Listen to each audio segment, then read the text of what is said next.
going on, YouTube? It's Black Shaw back at it again with tonight's review of American Horror Story Apocalypse. Okay, the morning after. I done wrote some damn notes down. Let's get into it. So we kind of picked up right where we left off. Well, not really. Anyway, Emily, she up in this room, candle lit, no lights, of course. She got a candle. All of a sudden, she go to the bed or something like that, and like it's this noise or whatever, and it's like all of a sudden, like the door, I guess from the closet, it opens up and shit, right? Opens up and shit, and all of a damn sudden, you see like one black snake like slithering and soaking and just traveling throughout the closet. And all of a sudden she get to screaming and stuff, and it's a whole bunch of snakes on the floor just everywhere. I'm like, what the hell? What is this? Snakes on a plane? Okay, we done transferred from Snakes on a Plane to American Horror Story Apocalypse. What the hell going on? And all of a sudden, Kathy Bates character Miriam, I had to look up her name because I never heard them say her name in these past two episodes. So I'm like, what the hell is her name? So it's Miriam. Kind of sound like Muriel, from Courage the Cowardly Dog. If y'all remember, y'all remember the old school cartoons, y'all remember Muriel? She always used to say, "Oh my," or "Ooh," you know what I'm saying? But yeah, her and Tall Woman comes up here because I don't know what the hell her name is. I tried to look up her name on the show. She don't even have a name. They ain't even say her name at all yet. So she come up in there. They get the snakes and stuff. Miriam, she slices one head off and she's like, oh, this looks like it's going to be good to eat. I'm like, what the hell? I ain't eating that shit. And we get on to the next damn scene. So we back at the dinner table, you know what I'm saying? Everybody all quiet, just sitting, waiting for the next meal and all that type of stuff.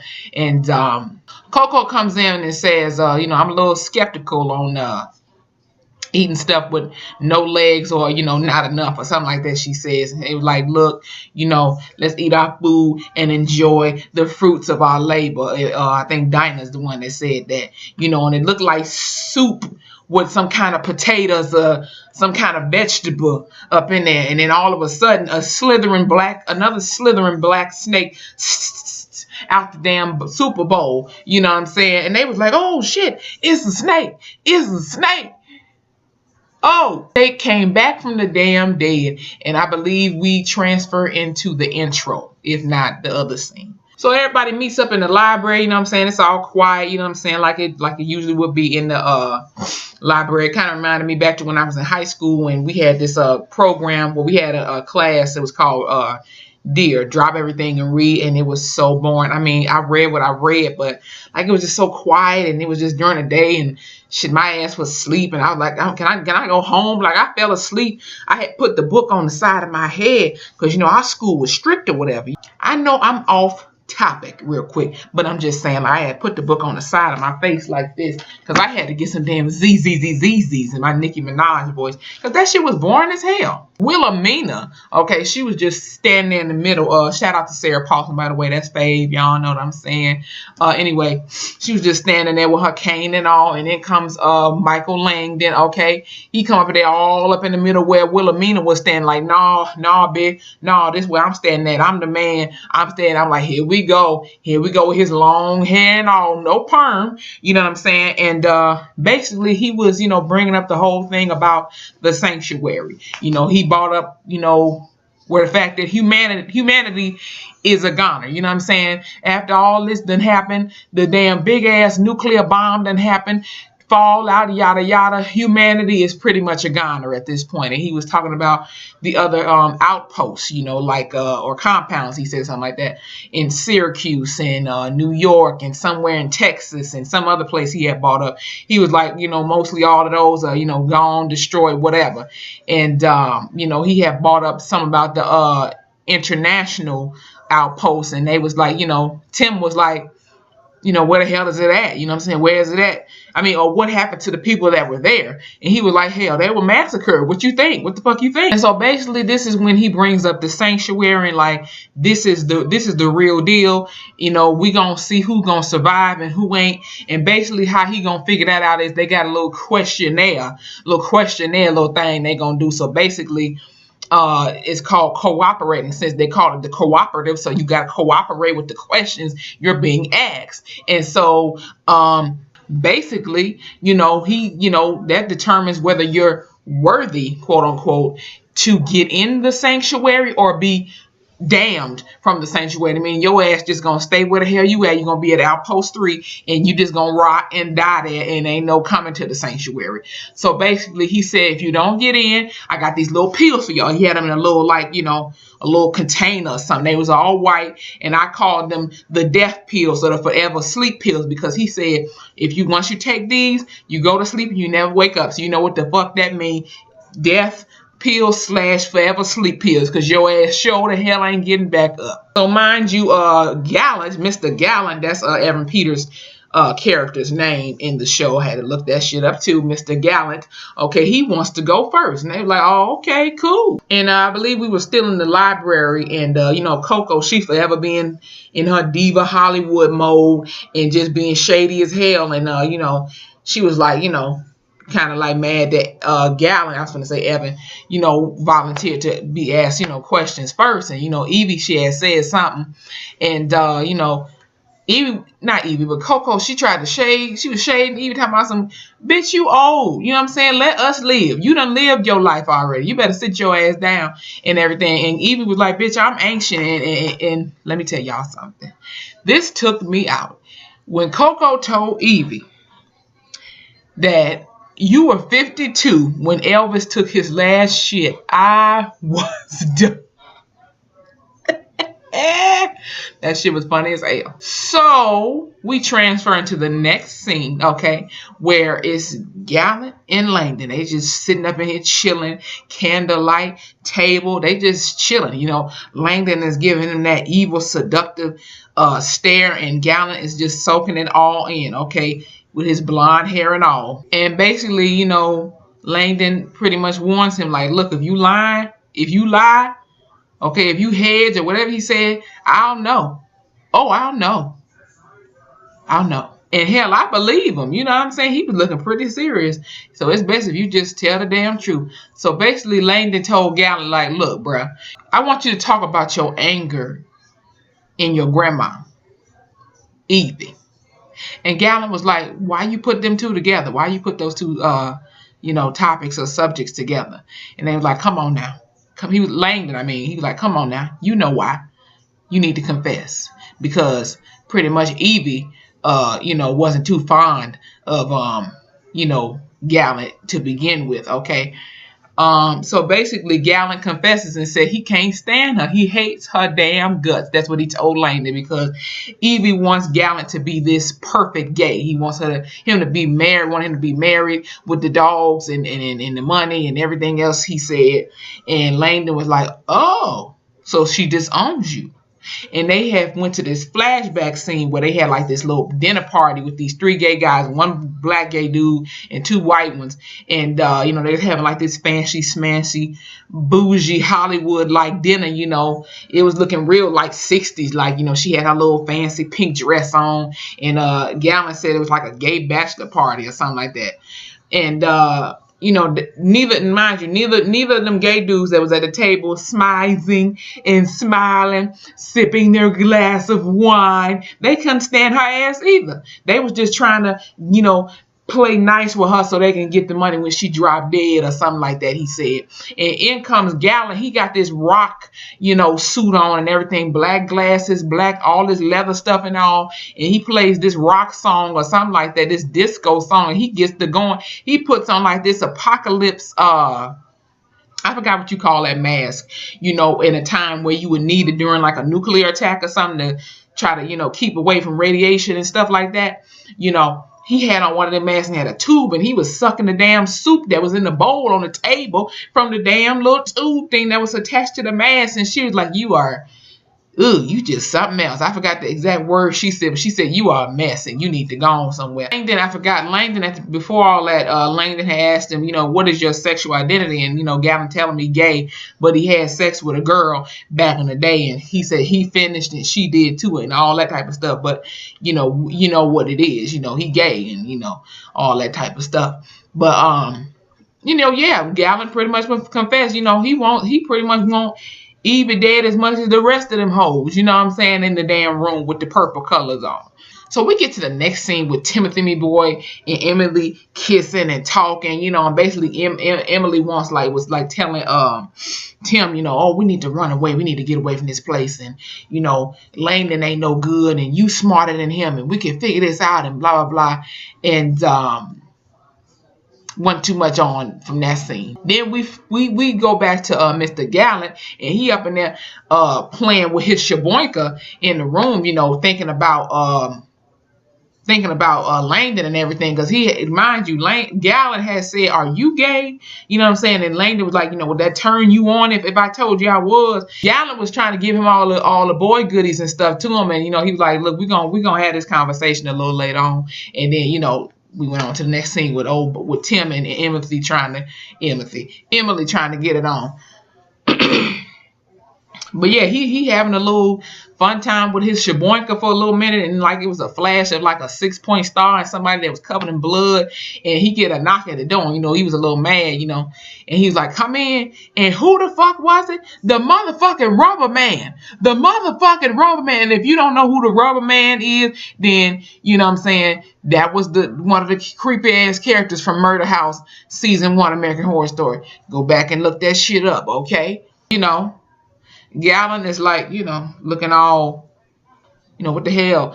And all of a sudden, you know, they start touching on each other and bam. And you know what I'm saying? I was like, well, they about to get it on. I know that. And then here comes Evie walking down the hallway with her little fancy little purple, little fluffy, feathery little robe on and all. And she stops and she hears all this groaning and moaning and fussing and cussing because Gallant and the Rubber Man up in there, okay, straight thug loving, okay? Mr. Rubber Man got your boy bent all over, face down, ass up, and I ain't playing. Like, for real, it's a whole lot of stuff going on, okay? And Evie, she was just like, she was looking so surprised and in awe. She fixes her robe, you know, after it was unbuttoned a little bit from seeing all that, and you know, she goes wherever the hell she went, and you know, she clutches her pearls and she goes on about her merry way.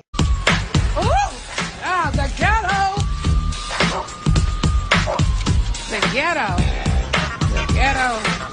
Evie, she later on walks into a room where Miriam was, and you know, Miriam was like, you know, looking like, you know, what the hell you doing here? And Evie was like, you know, look, I hate to bother you, but look, I saw something that I wish I didn't see. And Miriam was like, what the hell did you see? And you know, basically she snitched on her grandson, on Gallant, Mr. Gallant. Like, look, my grandson was getting his freak on in the other room, across the damn hall in room 2B. And I said, well, damn, to be continued or, you know, to be killed off the damn show. Because I don't know what the fuck is going on. And then we switch over to Tim and Emily again, and they sneak off in this room, and there's a laptop laying on this bed. Now, I was like, what the hell is going to be on this laptop? Some porn or something? I don't know.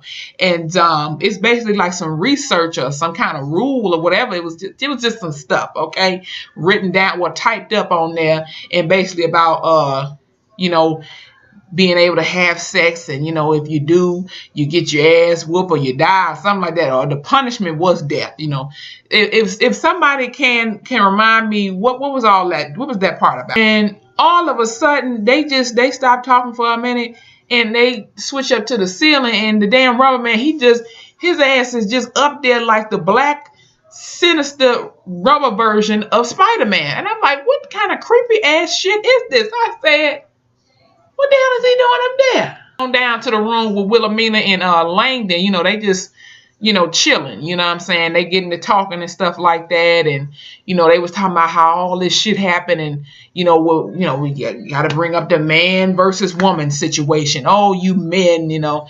And he was like, what you mean? What you mean? A man like myself and yada, yada. But I forgot how that conversation went. But, you know, basically she was saying, well, y'all men, y'all the reason why this shit didn't happen. Y'all the reason why the damn world blew up into nothing.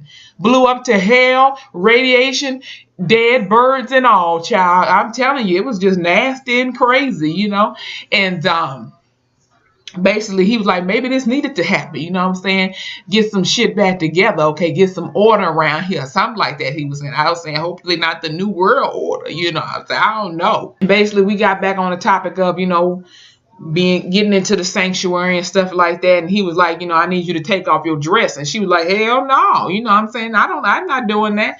And he was like, this is for a physical checkup. And she was like, you could check my file. I done already did that. And he was like, I need to see, that ugly part of you. And I'm like, what the hell you talking about? Because I forgot how he was talking about a woman and her having to kill her child or something like that, and something about tumors and scars and all that type of stuff. And he eventually ends up getting behind her and like unzipping her dress and stuff, and it's like this scar or this, I don't know, I guess it was supposed to be a tumor or something on her back. And she gets a little teary eyed, and he's looking at her, and I thought they was finna kiss, because she asked him, did I pass? And before he kissed, I thought he was going to kiss her, he told her no. So she went through all that, violation just for him to tell her, your ass ain't getting in. I guess for now, I don't know. And so Miriam, thank God, she saves a little bit of the dough, of the day. What the hell? And, like, I need to see Wilhelmina for a minute, And so, Wilhelmina, she walks out there with her back out a little bit, and, Miriam helps her after, they close the door and all that type of stuff. And basically, Miriam tells Wilhelmina the 411 on what happened with Gallant and his little late night passion in the room up there. And basically, like, they thinking that Langdon and Gallant, been knowing each other for quite some time, and that they up to something. Lo and behold, at the end of this episode, they pretty much kind of was. But anyway, getting Gallant in this room, Wilhelmina and Miriam, they got him all tied up, and he stripped down to his white boxers, okay, his white drawers, all right? And Wilhelmina like, look, how long your ass been knowing Langdon? He said, not long, but, in my soul, I've been knowing him forever. And Miriam, I meant to say, whips him, okay, with a whole black whip. And he get to calling out people's names and ow and ooh, and he doing all this because, it's not really hurting him per se. He's enjoying it, you know what I'm saying? It's more enjoyable than, painful, and got about several damn scratches and shit on his back. And Miriam was like, again, she was like, no, because this motherfucker enjoying this shit. And pretty much they end up leaving out the room, and we moving on. So after a while, where Gallant, he's still in this damn room, tied up and all down to his boxers, his white drawers. The Rubber Man comes up in there, I think. Langdon comes up in there, got his little leather jacket on, and I ain't gonna lie, he's looking kind of fresh or whatever, but he still look evil as hell, you know what I'm saying? And basically, Gallant was like, I told him I wasn't gonna rat you out, and he was like, rat me out, Langdon. And he was like, yeah, for coming up to my bedroom or whatever not too long ago. And Langdon was like, I didn't come up to your bedroom, you know what I'm saying? And Gallant was like, yeah, right. You know what I'm saying? You know what you did. You know that I know that you know what you did. And Langdon had told him, looked at his ass right in the face and told him, I wouldn't fuck if you were the last man on earth. Told his ass that he was too damn needy and he's a hot ass mess and he's pathetic as a flying hell. Okay, and I said, well, damn, he had to tell him like that. And Evan, Gallant, he was just looking like, but he couldn't do that because his hands was tied up and shit. Like I said, he was down to his white drawers and all. And then Langdon ends up telling him the tea that, I could see why, your grandmama, wanted to off with your head so she can get into the sanctuary. And he was like, Gallant was like, what the hell are you talking about? And Langdon had told him, excuse me, he was like, she the reason why you up in here like this with all these whips and whip marks and stuff like this on your back. And he was like, I don't know what you think. You don't know my nana. You don't know my nana. And he was like, child, please. We back at the library, and this new song come on. I forgot how it went. But Dinah, she was over there reminiscing about this show called The Hardy Boys, and somebody ended up dying. And, she was just saying, she had a crush on, I think she said Sean Hardy or something like that. Y'all remember. And here go Coco again being shady. She was like, y'all had some boring lifetimes. Y'all only had 3 channels. And, our generation, we have a variety of things. We have a variety of fragrances and sprays and TV channels and phones and hamburger meat and all this crazy shit. And then here come Mallory. She got a come in and put some pointers in and vouch for her and be on her side. Like, man, get your ass on, looking like the blonde version of Velma from Scooby-Doo. Girl, sit down. Stop trying to shade these old folks. You know, Coco, she always got something to say. She can't never sit her ass down and shut the hell up. Okay? I won't be surprised if she's the next to go, because she need to shut her ass up. But anyway, Gallant comes in, honey. Actually, we get down to the damn needy and damn greedy. We get down to the business. Gallant confronted Evie and saying, why the hell would you do me like that? And Evie was like, look, no hard feelings, but I'm trying to live. You know what I'm saying? And, you know, you did a disgraceful thing or something like that, she said. And Gallant, you know, he was basically saying, you know, I just wanted you to love me. Okay, I wanted you to love me for me and support me and all that. And Evie basically just called him out and embarrassed him in front of everybody, saying, well, you're a failure, you're pathetic, and I took you in when nobody else would. Your granddaddy didn't want nothing to do with your ass because of your identity and who you are, called him a pervert and everything for being gay and all that. And, you know, basically saying, you know, I had to get all these fancy schmancy lawyers to keep your ass out of jail and all this type of stuff. And, you know, you still continue to disappoint me. And there was nothing left else to say after that. So we get back to Timothy and Emily. They about to get it on. Ain't nothing really much going on there. Then we go right back to the library again. Gallant, he up in there all by his lonesome. A new song come on. And basically that song was about, I think, saving time or something like that and putting it in the damn bottle, because time surely is flying by, because this month's about to be over with, like for real, in 2 weeks. And then the Rubber Man shows up again, all in the hallway, just looking at Gallant. And Rubber Man, he makes his way on to somewhere. Gallant is following him slowly but surely. And you know, they transfer scenes. Gallant end up being upstairs, and they end up meeting each other in this room and face to face. And you know, they getting all rough and aggressive with each other and stuff like that. And Gallant ends up pushing the Rubber Man on the bed. They about to get it on again. You know what I'm saying? And Gallant says what Langdon told him, you wouldn't, you know, bang me or hit me up, you know what I'm saying, in the DMs or in the BMs, if you know what I mean. If I was the last man on earth, right? And just when I think they about to get it on, Langdon, Gallant, he grabs some scissors, right? Some scissor, you know what I'm saying, and stabs the hell out of the Rubber Man. Blood is just gushing out like a damn gusher, okay, but with more juice this time. You know what I'm saying? It's like, damn. You know what I'm saying? You can hear the guts and stuff being gushed and cut and sliced and diced out this month. I was like, God damn, you know what I'm saying? Hold on. And all of a sudden, you know, he stops after the motherfucker dead, and Langdon opens the damn door, and Gallant is like, what the hell? It's like an illusion. And Langdon looks back on Gallant looks back on the damn bed. And who is dead and covered in blood? Motherfucking Evie. Evie is just like laying there. She even died glorious and famous looking and rich looking. You know what I'm saying? She probably took the cake from Elvis. Timothy, me boy, and Emily, after they got their rocks off and stuff, they just laying in the bed with their white drawers on and all. And in comes Miriam and Tall Woman, and they snatch their ass up. Oh, y'all want to get y'all freak on. Y'all want to bang, bang, choo-choo train, bang, bang, all on the roof out this motherfucker. Okay, we got something for y'all ass. So Tall Woman snatches up Emily, and Timothy, me boy, he tried to smack her or something. And Tall Woman was like, hell no, boy, you gonna bring your ass on. So they take their ass out the room and carry their ass to wherever the hell they was going. And then that's when the whole thing with Gallant happened, where he thought he was stabbing the Rubber Man, but he ended up supposedly stabbing now Evie. It kind of reminded me of that one scene on Pinocchio's Revenge, where if y'all remember that movie, the mama, you know, after all that going on, she finally realized Pinocchio was the evil one doing all this crazy killing and stuff. And she thought she threw his ass across the glass table. But when she looked again, it was her damn daughter laying on the floor looking like she was dead or something like that, or knocked the hell out, and the mama just fall back on the floor.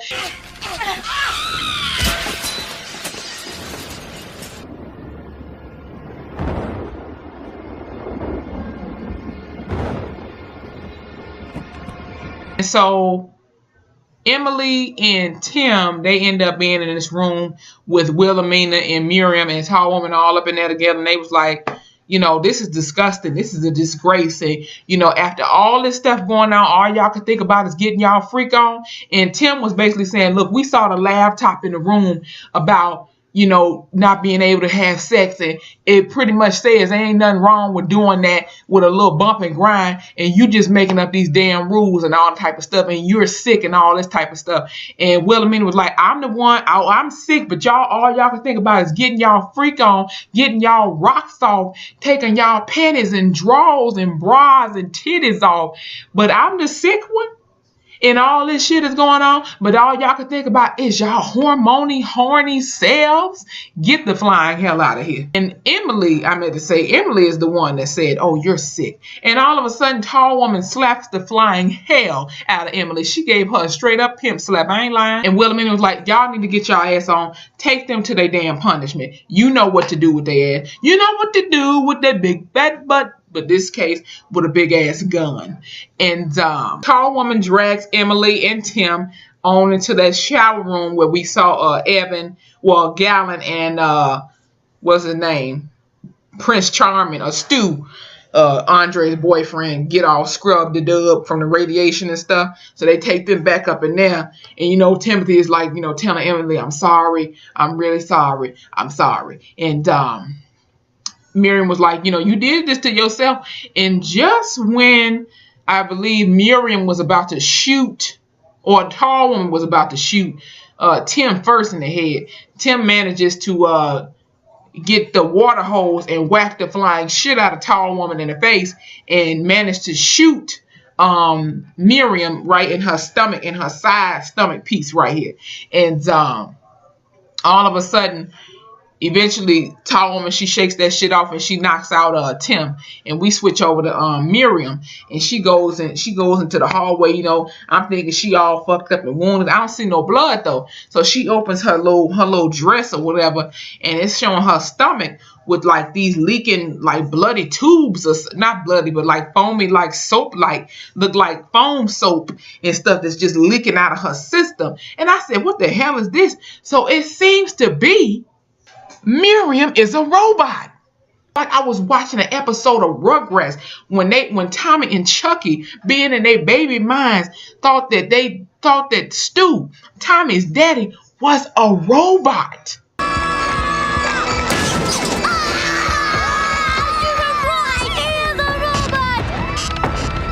Oh, that was the episode. Okay, that was tonight's episode of American Horror Story Apocalypse, episode 2. The morning after. Okay, this was a damn good episode, and we hope we got a whole lot of shit in tonight's episode. So with that being said, I hope y'all enjoyed my review, and I hope you guys made it to the end of this video. For anybody who did, thank you, I appreciate it. Okay, please be sure to subscribe to the channel, like this video, and comment what did you think about tonight's episode, if you will. Okay, and also share this video with your friends, you know what I'm saying? Let them know what it is over here on this channel. And by the way, eventually I'm gonna make another channel. It's gonna be just like strictly TV reviews. If I go see a movie that I might want to review, that as well. So when that comes about, I'll let you guys know. But until then, thank you all for anybody that watched this video and made it to the end. And shout out to all my American Horror Story fans. Shout out to Sarah Paulson, that's fave. You already know what it is. But y'all, it's Black Shaw. I got my black on, my black Tupac shirt, so you already know what it's gonna be. You already know it's a match. Black bonnet on. Forget a little, you know, don't mind the little messy little blanket back there. That ain't nothing, you know what I'm saying? But thank y'all once again. Please like, subscribe to the channel, comment what you thought on tonight's episode, and I will see y'all next Wednesday for episode 3. All right, it's Black Shaw, and I'm out. Have a good night. I'm gone. It's American Horror Story. We